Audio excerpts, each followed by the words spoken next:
Shalom Bapak Ibu Saudara sekalian yang dikasihi Tuhan.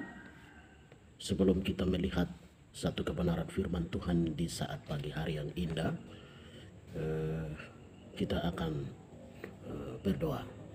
Di dalam nama Tuhan Yesus Kristus yang adalah Bapa Samawi di dalam kehidupan kami, pada kesempatan pagi hari yang indah ini Tuhan anugerahkan waktu yang indah untuk kami boleh belajar sebagian sedikit dari kebenaran firman Tuhan yang begitu luas, begitu dalam dan tajam bagi kehidupan umat kepunyaan Tuhan.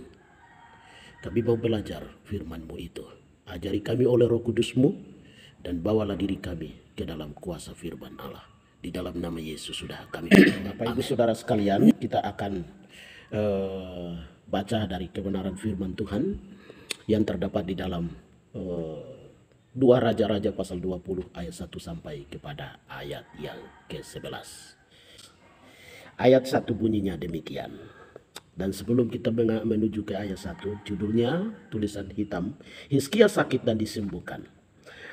Pada hari itu Hizkia jatuh sakit dan hampir mati. Lalu datanglah Nabi Yesaya bin Amos dan berkata kepadanya, beginilah firman Tuhan, sampaikanlah pesan terakhir kepada keluargamu.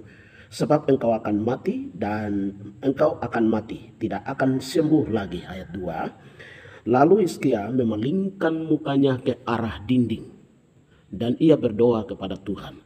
Tuhan, ingatlah kiranya bahwa aku telah hidup di hadapan-Mu dengan setia dan dengan tulus hati, dan bahwa aku telah melakukan apa yang baik di mata-Mu. Kemudian menangislah Hizkia dengan sangat. Ayat 4. Tetapi Yesaya belum lagi keluar dari pelataran tengah. Tiba-tiba datanglah firman Tuhan kepadanya. Baliklah dan katakanlah kepada Hizkia, Raja ubatku, beginilah firman Tuhan, Allah Daud, Bapa leluhurmu, telah mendengar doamu dan telah kulihat air matamu. Sesungguhnya aku akan menyembuhkan engkau. Pada hari yang ketiga engkau akan pergi ke rumah Tuhan. Aku akan memperpanjang hidupmu 15 tahun lagi. Dan aku akan melepaskan engkau dan kota ini dari tangan Raja Asyur.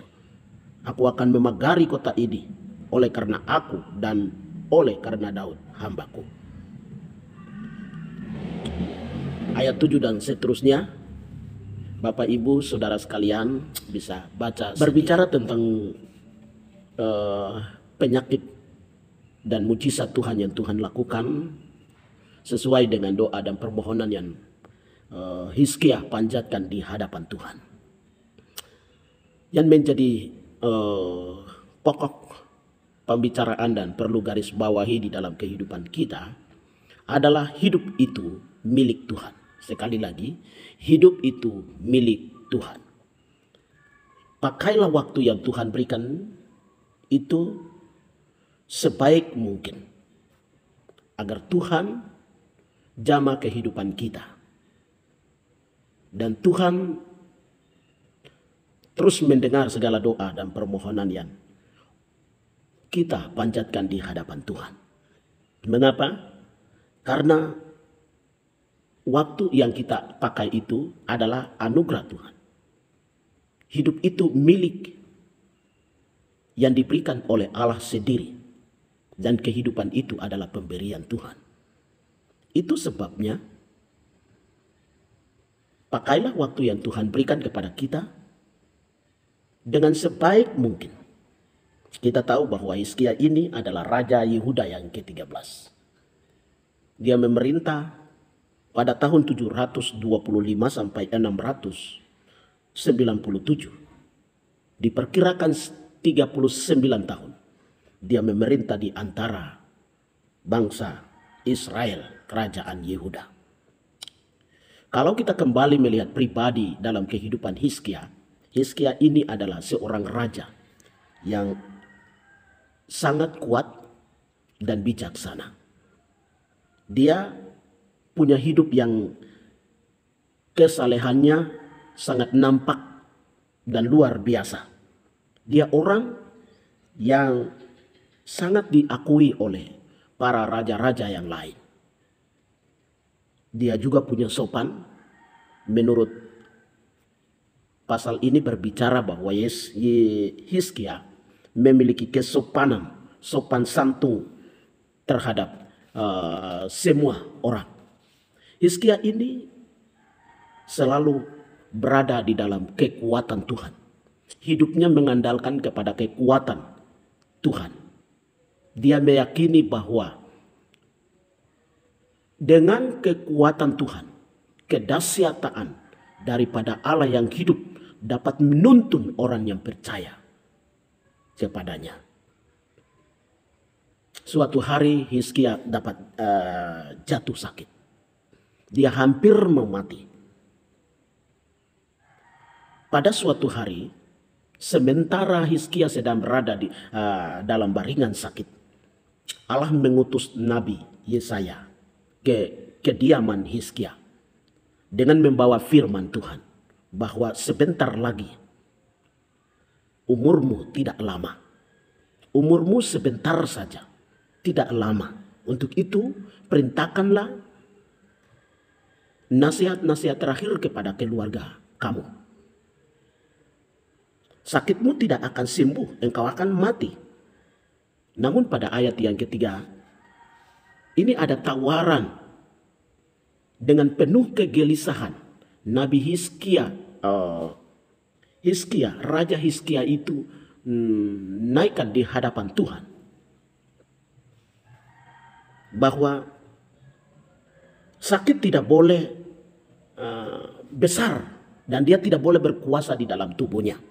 Dan kematian tidak boleh terjadi dalam kehidupan Hizkia. Dengan menangis sampai permohonan doa, itu dia panjatkan ayat yang ketiga. Tuhan, ingatlah kiranya bahwa aku telah hidup di hadapanmu dengan setia dan tulus hati. Dan bahwa aku telah melakukan apa yang baik di matamu. Kemudian menangislah Hizkia dengan sangat. Saudara sekalian yang dikasihi oleh Tuhan, Hizkia meminta permohonan agar Tuhan ingat dia. Aku setia dan tulus di hadapan engkau. Aku melakukan apa yang Tuhan tugaskan kepada saya. Yang menjadi kewajiban saya sudah lakukan. Kenapa Tuhan punya keputusan untuk Tuhan mau mengambil nyawa saya? Ayat yang kelima, Tuhan mendengar doa daripada Raja Hizkia itu. Dengan tujuan untuk Allah mau memberikan satu anugerah hidup. Satu anugerah hidup yang luar biasa kepadanya. Yaitu 15 tahun Tuhan mau memberikan kehidupan lagi. Ini luar biasa Bapak Ibu Saudara sekalian yang dikasihi oleh Tuhan. Allah menambahkan satu umur yang panjang. Detik-detik dia mau mengakhiri nafas hidupnya. Tuhan mendengar dan mujizat bisa terjadi. Sampai Tuhan anugerahkan 15 tahun lagi di dalam hidupnya Hizkia. Bapak Ibu Saudara sekalian yang dikasihi oleh Tuhan. Hidup itu anugerah Tuhan. Ia yang menganugerahkan.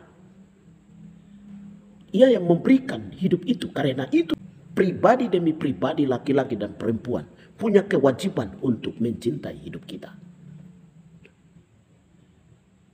Jika di dalam hidup kita ini merasa menghadapi berbagai macam ancaman kehidupan, itu berarti bahwa orang percaya tidak boleh senyum dan melihat apa yang terjadi dalam hidup kita. Tindakan kita sebagai orang-orang yang percaya kepada Tuhan Yesus adalah bagaimana orang percaya datang kepada Tuhan dengan menyatakan apa yang dia sedang alami, apa yang kita sedang hadapi di tengah dunia ini. Oleh sebab itu, pada kesempatan ini ada 3 hal yang perlu kita garis bawahi. Yang pertama adalah memiliki kewajiban untuk mencintai kita punya hidup. Ini hal yang pertama. Hal yang kedua, Doa di tengah ancaman kehidupan bagi orang percaya, jawabannya ada di dalam tangan Tuhan. Pasti Tuhan akan menjawab. Lalu yang ketiga yang perlu kita garis bawahi di dalam kehidupan kita adalah Allah mengasihi dan melihat pergumulan hidup orang yang percaya. Tiga hal ini adalah satu kewajiban bagi setiap orang yang sedang menikmati hidup yang Tuhan anugerahkan kepada kita di dalam kehidupan kita sehari-hari. Bapak, Ibu, Saudara sekalian yang dikasihi oleh Tuhan. Mengapa setiap pribadi kita memiliki kewajiban untuk kita mau mencintai hidup kita sendiri? Ayub pasal yang ke-12 ayat yang ke-10 berkata, hidup itu berkat. Dan berkat itu berasal dari Tuhan. Nyawa dan nafas setiap manusia itu adalah anugerah Tuhan. Dan itu dipegang oleh Allah sendiri. Ayub 14 ayat yang ke-14. Hidup itu hanya kesempatan sekali. Dan hidup yang sudah lewat dari kita, dia tidak akan terulang kembali, dia tidak akan kembali. Dan pastilah bahwa ada giliran bagi setiap orang untuk manusia harus tinggalkan dari dalam kehidupan di bumi ini. Oleh karena itu, jalanilah hidup ini dengan penuh bijaksana. Menurut Mazmur pasal yang ke-90 ayat 12, hidup itu bukan main-main. Hidup harus bijaksana. Pintar menilai apa yang sedang terjadi dalam kehidupan kita. Kalau setiap pribadi orang tidak mencintai dirinya sendiri, mencintai hidupnya sendiri, kita sudah kalah dari maut dan serangan maut. Itu sebabnya tindakan pertama yang harus diambil oleh orang percaya dalam kehidupan itu adalah mencintai hidup. Serahkan selalu di hidup itu di hadapan Tuhan. Karena hidup itu ada di dalam tangan Tuhan. Kalau kita mau mencintai kita punya hidup, serahkan seluruh hidupnya itu kepada Tuhan. Dia akan memelihara kehidupan kita dengan cara-cara Tuhan yang Tuhan lakukan bagi setiap pribadi orang percaya. Yang kedua, doa di tengah ancaman, pasti Tuhan sudah mendengarnya.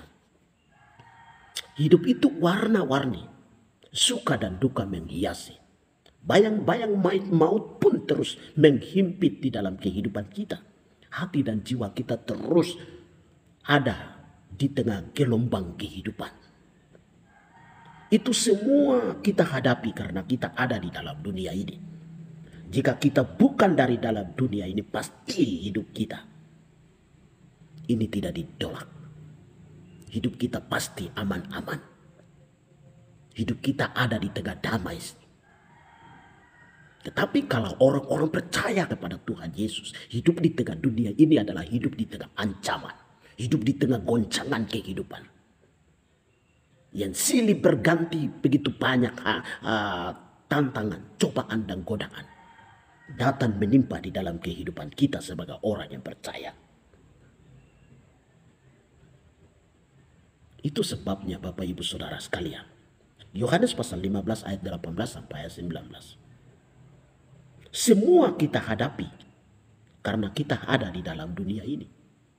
Pergumulan hidup orang percaya boleh menghadapi karena kita sedang ada di dalam dunia ini. Jika kita bukan dari dunia ini, pasti hidup kita aman. Tindakan hidup orang percaya di tengah ancaman kehidupan perlu dilakukan dan perlu bertindak. Ayat yang ketiga tadi, Tuhan, ingatlah kiranya aku telah hidup di hadapan-Mu dengan setia dan tulus hati. Saya tidak mau mengakhiri nafas hidup saya hari ini. Saya harus hidup lagi. Saya harus menikmati hari-hari hidup yang Tuhan tempatkan ini bersama-sama dengan orang-orang percaya yang lain. Saudara sekalian yang dikasihi oleh Tuhan. Tetapi Tuhan juga menuntut kepada kita. Kalau engkau punya penawaran seperti ini, bagaimana dengan hidupmu? Apakah engkau hidup dalam kesetiaan? Apakah engkau hidup dalam ketulusan hati? Bagaimana tampilan hidupmu sebagai seorang anak-anak Tuhan yang sudah dibeli dengan harga yang mahal, yaitu darah Yesus Kristus? Ini tuntutan kepada kita. Doa di tengah ancaman kehidupan itu Allah sudah melihat. Allah mau menjawab. Tetapi sebaliknya, apakah selama ini engkau hidup di tengah dunia? Engkau hidup dalam takut akan Tuhan, hidup yang tulus, hidup yang setia di hadapan Tuhan. Ini Tuhan juga bertanya kembali kepada kita. Itulah sebabnya panjatkan doa dan permohonan itu harus sesuai dengan kehidupan kita sehari-hari. Sesuai dengan apa yang kita buat di hadapan Tuhan. Kalau kita tidak melakukan sesuatu apapun kepada seseorang, baru kita mau pergi minta permohonan kepadanya. Mana mungkin dijawab? Kalau kita melakukan sesuatu yang berkenan kepada seseorang, lalu kita minta sesuatu pergumulan hidup untuk dia bisa mengangkat pergumulan itu. Setelah kita melakukan apa yang berkenan di hati orang yang akan memberikan kita sesuatu itu. Saudara sekalian yang dikasihi oleh Tuhan, doa di tengah ancaman bisa saja orang percaya naikkan di hadapan Tuhan, tetapi tampilan kehidupan kita sebagai orang percaya juga perlu kita jaga dan waspada. Saudara sekalian yang dikasihi oleh Tuhan, ini hal yang kedua. Hal yang ketiga adalah Allah mengasihi dan melihat pergumulan hidup setiap orang yang percaya. Berdasarkan ayat yang ketiga dan sampai ayat yang keenam dari 2 Raja-Raja pasal 20. Saudara sekalian yang dikasihi oleh Tuhan, Allah memperhatikan orang percaya yang bertobat. 2 Tawarik pasal yang ke-15 ayat 4, ayat 7, pasal 7 ayat yang ke-14. Di sana berbicara bahwa Allah memperhatikan orang percaya yang sudah benar-benar bertobat di hadapan Tuhan. Allah mau memperhatikan setiap orang yang berjalan menurut kehendak Allah.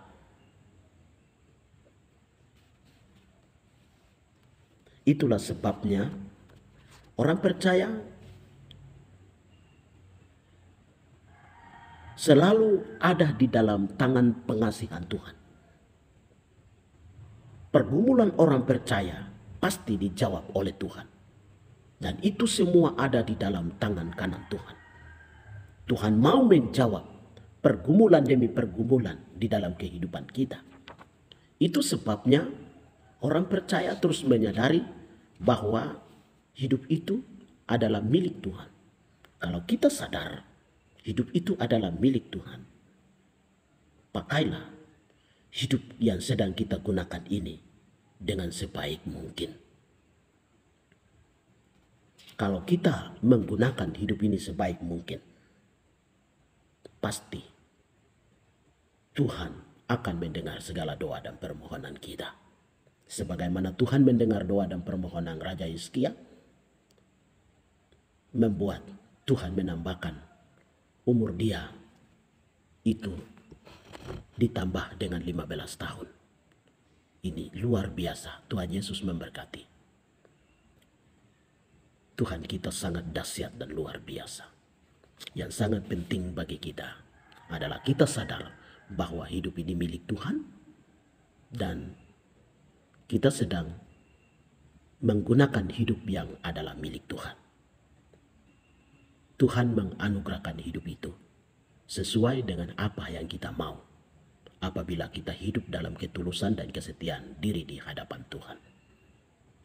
Tuhan Yesus memberkati kita sekalian. Shalom.